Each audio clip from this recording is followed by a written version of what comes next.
అందరికీ జై శ్రీరామ్ అండి. ఇవాళ మొహరం పండుగ మరియు ఆషాఢ శుద్ధ ఏకాదశి గురించి చెప్పడం అనేది జరుగుతుంది. ఈ వీడియోలో అందరూ కూడా సంపూర్ణంగా వీక్షించాలనేసి మనస్ఫూర్తిగా కోరుకుంటున్నాను. మొహరం పండుగను అంగరంగ వైభవంగా చేయాలని పరితపిస్తున్న ఓ మూర్ఖత్వపు హిందువులారా సిగ్గుపడండి. ధర్మానికి, శాంతికి మరియు ప్రకృతిని కాపాడుకునే మన పండుగలను చూస్తే హిందూ విద్రోహులందరికీ ఒంటి మీద జర్రులు పాములు పాకుతాయి. కానీ ఉగ్రవాదానికి, అశాంతికి, కిరాతకాలను ప్రోత్సహించే వీరి పండుగల గురించి ఎవరు మాట్లాడరు. ఎందుకు? నిజం తెలుసుకోండి ఇప్పటికైనా. మీకు తెలుసా, మీరు జరిపే మొహరం పండుగ ఒకప్పటి యుద్ధంలో చనిపోయిన ముస్లింలకు నివాళులర్పించడమని? మీకు తెలుసా, రాజ్యాధికారం కోసం కొట్టుకొని చనిపోయిన వారిని దేవుళ్ళగా భావించి ఊరేగించడమే మొహరం పండుగని?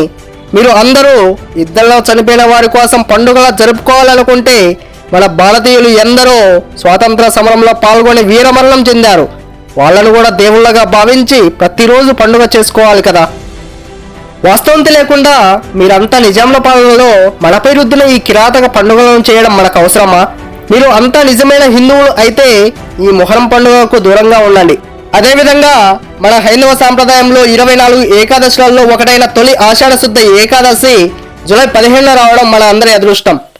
ఆషాఢ శుద్ధ ఏకాదశి యొక్క ప్రావీణ్యతను మరియు ఉపవాస దీక్షలను తెలుసుకోవడం, అదేవిధంగా శ్రీ మహావిష్ణువుకి వ్రతం ఆచరించడం మరియు పూజా కార్యక్రమాలను చేయడం మన అందరికి కూడా శుభసూచకం. మీకు, మీ కుటుంబ సభ్యులందరికీ కూడా శ్రీ మహావిష్ణువు యొక్క ఆశీస్సులు ఉండాలనేసి మనస్ఫూర్తిగా కోరుకుంటూ సర్వే జన సుఖినో భవంతు ఇంతటితో ఈ వీడియోను సమాప్తం చేస్తున్నాను.